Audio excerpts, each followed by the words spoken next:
সর্বপ্রথমে মহান ঈশ্বরকে ধন্যবাদ দিই এবং সকলকে আরেকটি বার প্রভু যীশু খ্রিস্টের নামেতে শুভেচ্ছা জানাই। সকলকে জয় যীশু। আসুন আজকে যে আমাদের আলোচনার বিষয় তা হলো ঈশ্বর তিনি নিত্যস্থায়ী, অর্থাৎ ঈশ্বর তিনি ছিলেন, তিনি আছেন এবং তিনি থাকবেন প্রতিনিয়ত। আর সেই ঈশ্বর তিনি নিত্যস্থায়ী, সে বিষয় নিয়ে আজকে আমরা আলোচনা করব। তাই যতজন ঈশ্বরের সন্তানেরা আপনারা যুক্ত হয়েছেন শুরু থেকে শেষ অবধি ঈশ্বরের বাক্য শোনার জন্য অনুরোধ থাকলো। আসুন আমরা এই সময় ঈশ্বরের বাক্য আমরা শুনি। ইব্রিয় তার 1 অধ্যায় 11 পদ, সে সকল বিনষ্ট হইবে কিন্তু তুমি নিত্যস্থায়ী, সে সমস্ত বস্ত্রের ন্যায় জীর্ণ হইয়া পড়িবে। ঈশ্বর তার বাক্যে আমাদের প্রত্যেককে আশীর্বাদ যুক্ত করুন, আমেন। হে আমাদের স্বর্গের পিতা, দয়াবান প্রভু, আমাদের নিত্যস্থায়ী ঈশ্বর, তোমার মহানামের ধন্যবাদ, প্রশংসা এবং গৌরব দিই। আজকে আবার একটি সুন্দর দিন দিয়েছ, আর এই দিনে তোমার চরণতলে আমাদের জীবনকে পিতাকে সমর্পিত করি। আর প্রভু, তুমি নিত্যস্থায়ী, তুমি ছিলে, আছো এবং তুমি থাকবে। সে মধ্য দিয়ে পিতা তুমি আমাদের জীবনে কথা বলো, সঙ্গে সঙ্গে থাকো, তোমার পথ সকল জানতে সাহায্য করো। এই প্রার্থনা একমাত্র প্রভু যিশুর নামে চাই, আমেন। জয় যিশু, জয় যিশু। আজকে আমরা দেখি আমাদের পিতা ঈশ্বর তিনি নিত্যস্থায়ী, আর বলছে সেই সকল বিনষ্ট হইবে, সমস্ত কিছু বিনষ্ট হইবে, সমস্ত কিছু একদিন নষ্ট হবে। আমরা কত বংশ আমরা দেখেছি যে বংশের পর বংশ, কত যুগের পর যুগ, কত বংশ, সকল কিছু তা এক এক করে সেগুলো নষ্ট হয়ে গেছে, সময়ের সঙ্গে নিশ্চিহ্ন হয়ে গেছে এবং আগামী সময় সমস্ত কিছু নিশ্চিহ্ন হবে। কিন্তু পিতা ঈশ্বর তিনি নিত্যস্থায়ী হয়ে আছেন। তিনি তার অস্তিত্ব আগে ছিল, এখনো আছে এবং আগামী সময়েও থাকবে। আর সেই ঈশ্বর তিনি নিত্যস্থায়ী, সেটি আমরা ঈশ্বর বাক্য থেকে আমরা দেখি। বলছে সে সমস্ত বস্ত্রের ন্যায় জীর্ণ হয়ে পড়িবে। আজকে আমাদের যে বস্ত্র আছে, হতে পারে কিছুটা নতুন আছে, কিন্তু 10 বছর বাদে বা 20 বছর বাদে এই বস্ত্র অনেকটা পুরনো হয়ে যাবে এবং নষ্ট হয়ে যাবে। কিন্তু ঈশ্বর তিনি নিত্যস্থায়ী হয়ে থাকবেন। তাই নিত্যস্থায়ী বলতে আমরা কি বুঝি? প্রথম বিষয় বলতে চাই, নিত্যস্থায়ী বলতে পিতা ঈশ্বর তিনি নিত্যস্থায়ী। ঈশ্বর তিনি নিত্যস্থায়ী বলতে প্রথম বিষয় যেটি বলতে চাই যে প্রতিনিয়ত ঈশ্বরের অস্তিত্ব তা থাকবে। নিত্যস্থায়ী বলতে প্রতিনিয়ত ঈশ্বরের অস্তিত্ব, সেটি আমরা যখন আমরা বুঝতে পারি যে প্রতিনিয়ত ঈশ্বরের অস্তিত্ব আছে, সেইটি বলতে নিত্যস্থায়ী। যেমন ঈশ্বর তার প্রতিনিয়ত তার অস্তিত্ব আছে। গত সময়ে অনেক সন্তানেরা তারা প্রভু যিশু নামেতে তারা সুস্থতা আরোগ্যতা পায়, প্রভু যিশু নামেতে তারা নতুন জীবন পায়, তাদের আত্মিক জীবন সে নতুনভাবে তারা তৈরি করতে পারে এবং ঈশ্বরের দয়া আগেও যেমন সকলে পেয়েছে, এখনো সকলে ঈশ্বরের দয়া পাচ্ছে এবং আগামী সময় পাবে। অর্থাৎ নিত্যস্থায়ী বলছে প্রতিনিয়ত ঈশ্বরের অস্তিত্ব, আর সেই অস্তিত্ব আমরা ঈশ্বর বাক্য থেকে দেখি। দ্বিতীয় বিবরণী 31 অধ্যায় 6 পদ, সেখানে লেখা আছে, তোমরা বলবান হও ও সাহস করো, ভয় করিও না, তাহাদের হইতে মহাভয়ে ভীত হইও না, কেননা তোমার ঈশ্বর সদাপ্রভু আপনি তোমার সহিত যাইতেছেন, তিনি তোমাকে ছাড়িবেন না, তোমাকে ত্যাগ করিবেন না। আর সদাপ্রভু আপনি তোমার অগ্রে অগ্রে যাইতেছেন, তিনি তোমার সহবর্তী থাকিবেন, তিনি তোমাকে ছাড়িবেন না, তোমাকে ত্যাগ করিবেন না, ভয় করিও না, নিরাশ হইও না, আমেন, হালেলুয়া। অর্থাৎ পিতা ঈশ্বর তিনি যে নিত্যস্থায়ী, প্রতিনিয়ত তার যে অস্তিত্ব আছে তা আমরা দেখি যে পিতা ঈশ্বর তিনি বলেন আমাদেরকে বলবান করেন, আমাদেরকে সাহস করেন, আমাদের জীবন থেকে ভয় তিনি দূর করেন। তাই পিতা ঈশ্বর তিনি 2 তিমথি 1 অধ্যায় 7 পদ যদি আমরা পাঠ করি, পিতা ঈশ্বর তিনি বলেন যে আমি তোমাকে ভীরুতার আত্মা দেইনি, কিন্তু শক্তি, প্রেম ও সুবুদ্ধির আত্মা দিয়েছি, হালেলুয়া। অর্থাৎ ঈশ্বর তিনি ভীরুতার আত্মা বলতে ভয়ের আত্মা তিনি আমাদের দেয়নি, কিন্তু শক্তির আত্মা তিনি আমাদেরকে দিয়েছেন। তাই পিতা ঈশ্বর তিনি আমাদের বলেন ভয় করিও না। ভয় আমাদের জীবন থেকে আমরা যেন দূরে করি, কারণ পিতা ঈশ্বর তার প্রতিনিয়ত অস্তিত্ব তিনি আমাদের জীবনে দান করবেন।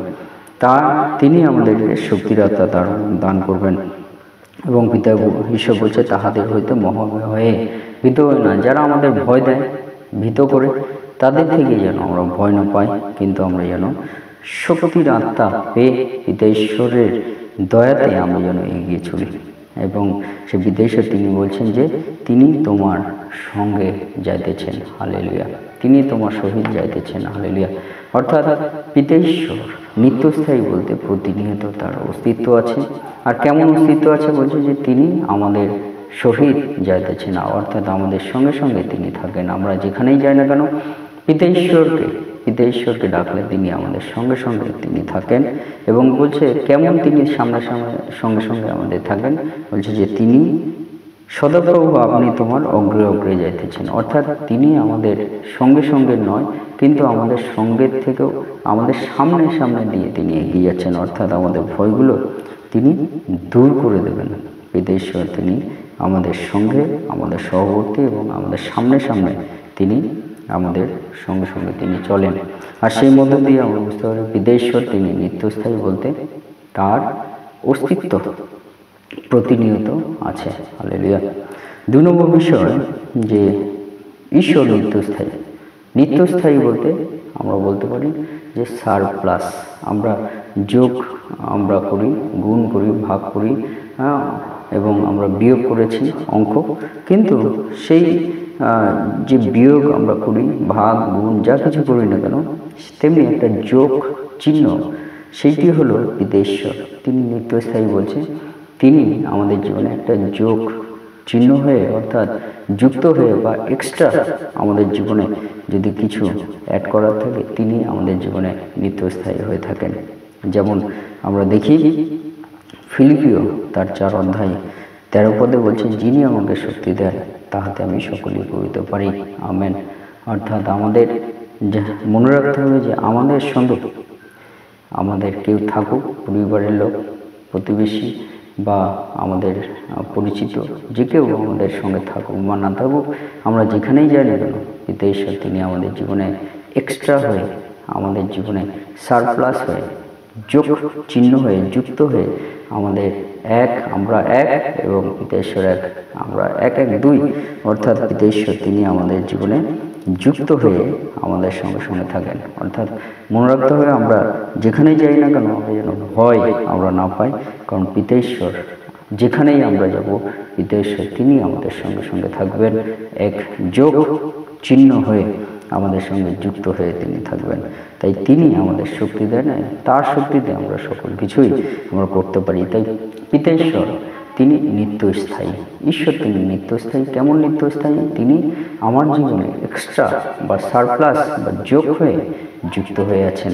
তাই আমরা বলতে পারি পিতা ঈশ্বর তিনি আমার নিত্যস্থায়ী। যেমন বলছে যে যিনি আমাকে শক্তি দেন, পিতা ঈশ্বর তিনি আমাদের শক্তি দেন এবং তাহাতেই আমরা সকল কিছু করতে পারি। অর্থাৎ পিতা ঈশ্বর যখন আমাদের জীবনে যুক্ত হয়ে থাকে, আমাদের জীবনে এক্সট্রা হয়ে যুক্ত থাকে, তখন আমরা কিন্তু সকল কিছু আমরা করতে পারি। আর সেই মধ্য দিয়ে আমরা বুঝতে পারি পিতা ঈশ্বর তিনি নিত্যস্থায়ী, তার অস্তিত্ব এবং তিনি যুক্ত হয়ে আমাদের জীবনে কার্য করেন। 3 নম্বর বিষয়, পিতা ঈশ্বর তিনি নিত্যস্থায়ী। পিতা ঈশ্বর তিনি নিত্যস্থায়ী বলতে আমরা বুঝি যে যিনি ছিলেন, যিনি আছেন, যিনি থাকবেন এবং তার অস্তিত্ব যখন আছে প্রতিনিয়ত আমাদের জীবনে, তাহলে নিত্যস্থায়ী বলতে কি? পিতা ঈশ্বর তিনি জীবন্ত ঈশ্বর। আমরা যাকে ডাকি, আমরা যে ঈশ্বরকে ডাকি, যে সত্যময় ঈশ্বরকে ডাকি, যে প্রকৃত সৃষ্টিকর্তা ঈশ্বরকে ডাকি, তিনি জীবন্ত ঈশ্বর। সেই জীবন্ত ঈশ্বরের নামেতে আমরা আরাধনা, প্রশংসা, তার গৌরব দিই এবং তার জীবন্ত উপস্থিতি আমাদের জীবনে পিতা ঈশ্বর তিনি আমাদের জীবনে স্পর্শ দেন, তার জীবন্ত উপস্থিতি। জেরেমিয়া 10 অধ্যায় 10 পদে বলে যে কিন্তু সদাপ্রভু সত্য ঈশ্বর, তিনি জীবন্ত ঈশ্বর ও অনন্তকাল স্থায়ী রাজা, আমেন, হালেলুয়া।